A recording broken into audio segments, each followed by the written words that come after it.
And me and the son said, we are part two. It's Archie. Later on, right?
Yeah, man, you can't go ahead, do you think, man?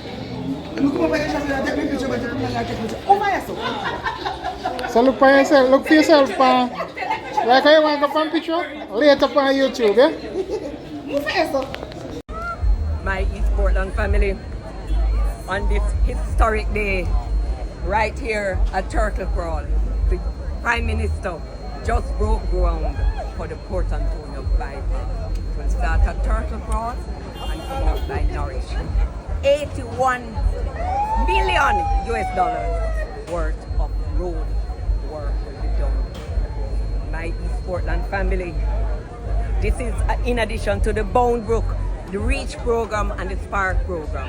Let me say it again, representation matters. Your government matters.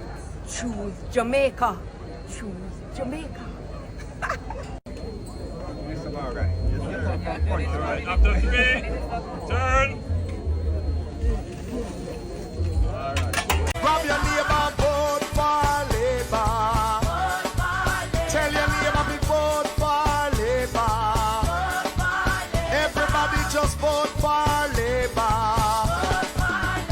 Tell them vote for Labour.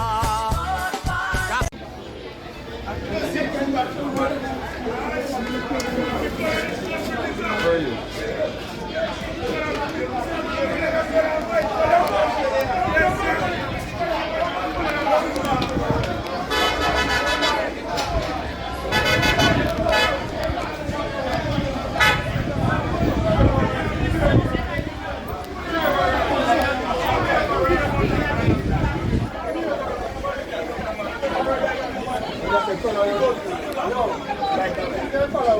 Eh?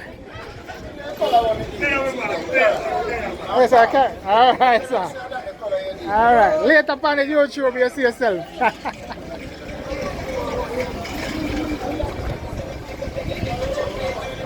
Hi.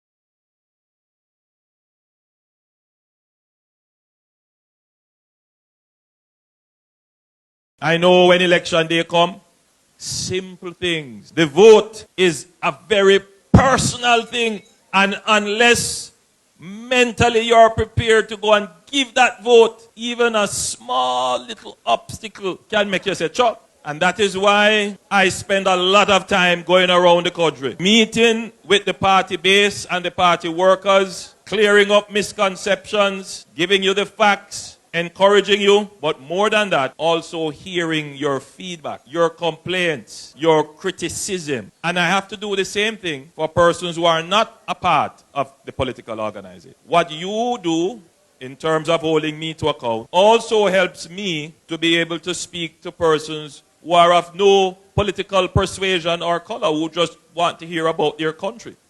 They want to hear about performance. And so we have another exercise that is coming where we will be going around, not just meeting with our workers, but meeting with ordinary Jamaicans to engage them, because a lot of them look on politics with a great distaste. They feel politics, it's not the best thing to be involved in. There's something wrong and negative, about politics. But the worst thing is that there are a lot of Jamaicans who feel that politics is ineffectual, that it doesn't matter what you do, politics can't change anything. A lot of people believe that. And so it becomes an easy strategy when you are trying to attack a government to say that, sure, not now go on, sure, nothing has been achieved, and if anything is achieved, sure, it's not the government that do it. In other words, it's a strategy to feed into this perception. But when I decided that politics is what I wanted to do, when I was at university, this same kind of cynicism about politics was still very high at that time. But at that time, it was very, very high. Many of my friends wanted to migrate and didn't see the value in participating in politics. I decided that I would make politics my life, because I took the position that I can't leave it up to anyone. I can't abdicate that responsibility for my country to anyone. I can't run away and leave Jamaica up to anyone. And so my entire life I've spent changing politics. And just looking at this room, I can tell you that the politics has changed. The people on this platform can tell you, just looking on, politics has changed. Look at this room of Jamaicans who come to hear a message